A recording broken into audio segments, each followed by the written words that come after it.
Palasyo, pinaubaya sa DOJ ang interpretasyon sa hindi pag-i-issue ng Supreme Court ng TRO laban sa arrest warrant ng ICC laban kay Senador Bato de la Rosa.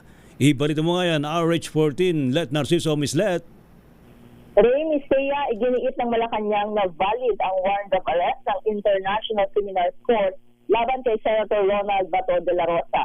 Pahayag ito ng Palasyo matapos ibasura ng Korte Suprema ang petisyon ni De La Rosa para sa temporary restraining order laban sa ICC arrest warrant.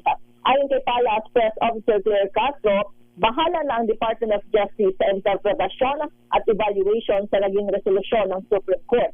Sa tanong kung maituturing ng pugan si De La Rosa, sabi ni Castro, iyan ang pananaw ng Office of the Solicitor General. Batay rin anya sa posisyon ng OSG, hindi na kailangang dumaan pa sa local court para maipatupad ang ICC warrant of arrest.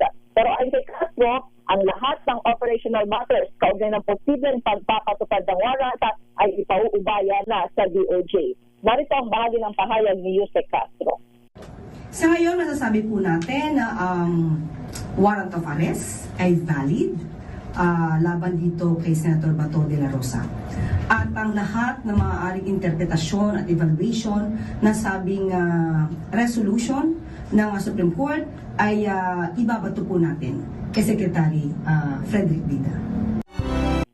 Si Palace Press Officer Claire Castro. Ito si Let Narciso para sa DZRH. Una sa Pilipinas, una sa Pilipinas.